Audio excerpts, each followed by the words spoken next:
महोदय कि आपने मुझे मांग संख्या 27 चिकित्सा एवं स्वास्थ्य और मांग संख्या 28 चिकित्सा शिक्षा पर बोलने का अवसर दिया। माननीय सभापति महोदय, आपके माध्यम से मैं राजस्थान के यशस्वी मुख्यमंत्री श्री भजनलाल जी शर्मा जी को धन्यवाद देना चाहूँगा कि उन्होंने अपने कुशल नेतृत्व में प्रदेश में जन जन के लिए पहला सुख निरोगी काया के ध्येय को पूरा करने के लिए स्वास्थ्य सेवाओं में और अधिक सुधार और नागरिकों के स्वास्थ्य स्तर को बढ़ाने के लिए महत्वपूर्ण कदम उठाए। और उसी कड़ी में माननीय सभापति महोदय, मुख्यमंत्री आयुष्मान आरोग्य योजना के अंतर्गत लगभग 35 लाख व्यक्तियों को चिकित्सकीय लाभ प्राप्त हुआ है। इसी कड़ी में माननीय वित्त मंत्री श्रीमती दिया कुमारी जी ने इस वर्ष से मुख्यमंत्री आयुष्मान आरोग्य योजना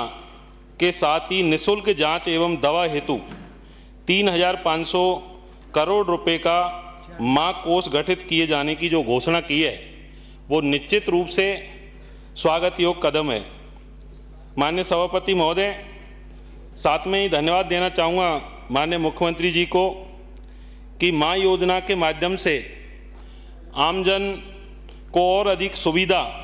उपलब्ध कराने के लिए माननीय वित्त मंत्री महोदया ने बजट 25-26 में इंटर स्टेट पोर्टेबिलिटी लागू कर प्रदेश के बाहर भी चिकित्सा सुविधा उपलब्ध करवाए जाने की जो घोषणा की है, इससे निश्चित रूप से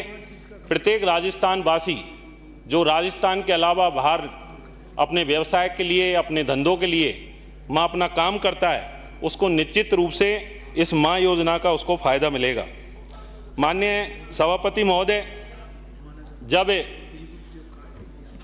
क्योंकि आज जिस विषय पर चर्चा कर रहे हैं, ये विषय मानव जीवन के लिए बहुत महत्वपूर्ण विषय है और इसी विषय पे आपको निवेदन करना चाहूँगा कि जब कोई भी व्यक्ति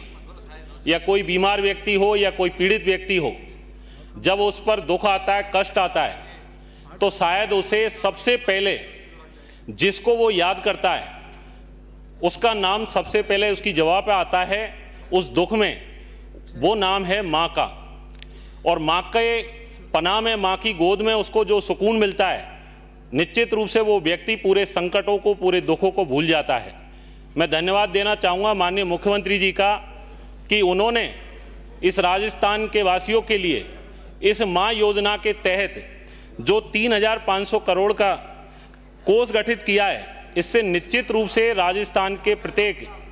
गरीब को, अंतिम पायदान में खड़े हुए व्यक्ति को इसका लाभ मिलेगा। माननीय सभापति महोदय, आपके माध्यम से मैं मेरी विधानसभा क्षेत्र के कुछ मांग है उनको रखना चाहूँगा।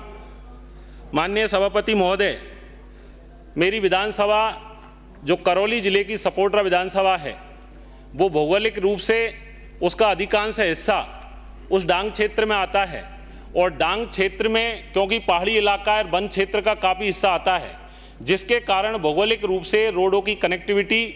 अन्य जो सुविधा है वो प्रॉपर तरीके से नहीं है। ऐसा दूरस्थ इलाका जिसमें करणपुर, मंडरायल या हमारे महाराजपुरा, वो ऐसे इलाके हैं जहाँ पर रोड की सही सुविधा नहीं होने के कारण आज भी लोगों को चिकित्सा सुविधाओं से जो सरकार के द्वारा जो योजनाएं चल रही है उनका प्रॉपर लाभ नहीं मिल पा रहा है। क्योंकि लोगों को छोटी छोटी बीमारियों के लिए वहाँ से जब वो लोग करौली या एसडीएच सपोटरा के लिए आते हैं, तो रास्ते में आते हुए ही काफ़ी लोग उस बीमारी से, गंभीर बीमारी से या तो उनकी मृत्यु हो जाती है या उनको उचित स्वास्थ्य का लाभ नहीं मिल पाता है। माननीय सभापति महोदय, आपके माध्यम से मैं चिकित्सा मंत्री जी से निवेदन करना चाहूँगा कि हमारे ग्रामीण एवं सुदूरवर्ती क्षेत्र, विशेषकर वन क्षेत्र एवं पहाड़ी इलाकों में बेहतर स्वास्थ्य सेवाएं उपलब्ध नहीं होने के कारण यहाँ रहने वाले नागरिकों को छोटी छोटी बीमारियों के इलाज के लिए मीलों पैदल चलकर या महंगे निजी वाहनों का सहारा लेकर शहरों की ओर जाना पड़ता है। कई बार समय पर उपचार नहीं मिलने के कारण रोगी की स्थिति गंभीर हो जाती है, उसकी जान तक चली जाती है। गर्भवती महिलाओं और बच्चों और बुजुर्गों के लिए यह स्थिति और भी चिंताजनक हो जाती है। इसलिए माननीय सभापति महोदय, आपके माध्यम से मैं माननीय चिकित्सा मंत्री जी से निवेदन करना चाहूँगा कि मेरी विधानसभा क्षेत्र के ब्लॉक सपोट्रा के ग्राम अड़ूदा, बैरुंडा, भूतियापुरा, निशाना, सूरतपुरा एवं ब्लॉक मंडरायल के ग्राम बांसोली, आमरेकी, डाबर, अमरापुर, लालाकापुरा, कौंडरी में नवीन उप स्वास्थ्य केंद्र खोले जाने की अति महत्वपूर्ण आवश्यकता है। माननीय सभापति महोदय, आपके माध्यम से माननीय मंत्री जी को बताना चाहूँगा कि उप स्वास्थ्य केंद्र बालोती, चौड़ागांव, खेड़ला, निवेरा, महाराजपुरा, कल्याणी, बीजलपुर को प्राथमिक स्वास्थ्य केंद्र में क्रमोन्नत किए जाने के साथ ही प्राथमिक स्वास्थ्य केंद्र नारौली डांग, जो बड़ा कस्बा है, घनी आबादी है, उसको सामुदायिक स्वास्थ्य केंद्र में क्रमोन्नत किया जाना अत्यंत आवश्यक है। माननीय सभापति महोदय, आपके माध्यम से माननीय मंत्री जी महोदय से निवेदन है कि गत वर्ष में मैं माननीय मंत्री जी का, माननीय मुख्यमंत्री जी का भी धन्यवाद, आभार व्यक्त करना चाहता हूं कि उन्होंने सपोट्रा सामुदायिक स्वास्थ्य केंद्र को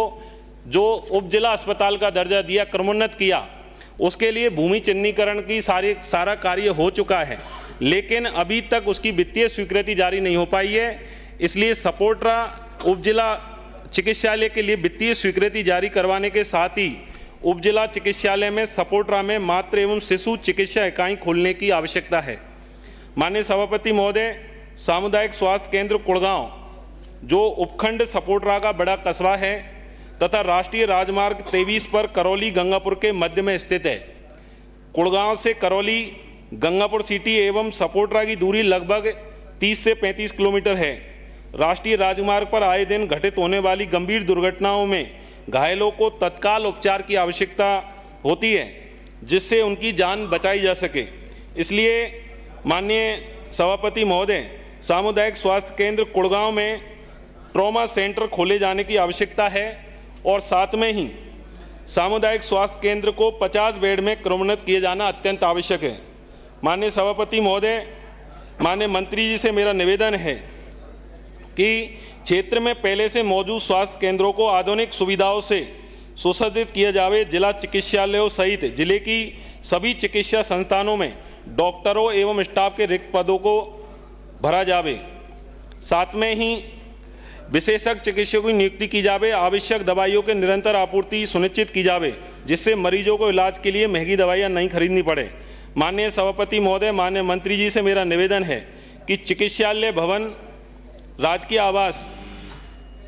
आवासों में जांच हेतु मशीनों जैसे CBC, semi auto analyser, x-ray machine, sonography एवं अन्य आवश्यक उपकरणों की उपलब्धता सुनिश्चित करावे। माननीय सभापति महोदय, आपके माध्यम से माननीय मंत्री जी से निवेदन करना चाहूँगा कि करौली जिले को बने हुए लगभग 28 वर्ष हो चुके हैं, लेकिन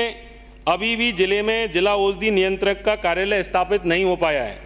जिसके कारण दवा विक्रेताओं को अनुज्ञा पत्र संबंधी कार्य हेतु 125 किलोमीटर दूर सवाई माधोपुर जाना पड़ता है। नकली एवं नशीली दवाइयों की बिक्री की प्रभावी रोकथाम की दृष्टि से भी करौली में जिला औषधि नियंत्रक कार्यालय सृजित किए जाने हेतु मेरा आपसे निवेदन है। माननीय सभापति महोदय, आपके माध्यम से माननीय मंत्री जी से मेरा एक और निवेदन है, और ये मेरा नहीं, मैं मानता हूँ सभी माननीय सदस्य यहाँ विराजमान हैं, इनके क्षेत्र में भी एक हमारी कॉमन समस्या है कि मान लो कोई घटना कहीं हो जाती है, वो उस पेशेंट को, जो हार्ट अटैक का पेशेंट है या ब्रेन हेमरेज या कोई क्रिटिकल केस है, उसको जब लेकर सामुदायिक स्वास्थ्य केंद्र में लेकर जाते हैं और वहाँ से उसको जयपुर के लिए रेफर किया जाता है एसएमएस के लिए, तो वहाँ जो एम्बुलेंस है उसको संबंधित जिला चिकित्सालय में लेकर जाती है, और वहाँ से जो टाइम है तो आने जाने का उसका टाइम वो जयपुर नहीं ले जाकर जिला अस्पताल में ले जाती है, और उस टाइम के कारण पेशेंट को जो उचित उपचार के लिए विलम्ब होती है। तो माननीय चिकित्सा मंत्री से मेरा निवेदन है कि जो 108 की एम्बुलेंस सुविधा को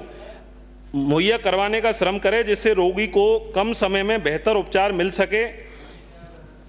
साथ में मैं सदन के माध्यम से माननीय मुख्यमंत्री जी और माननीय स्वास्थ्य मंत्री जी से निवेदन करता हूं कि 25-26 के बजट में इन मांगों को शामिल किया जावे, जिससे राजस्थान का हर नागरिक स्वस्थ एवं सशक्त जीवन जी सके। धन्यवाद। राम राम साहब।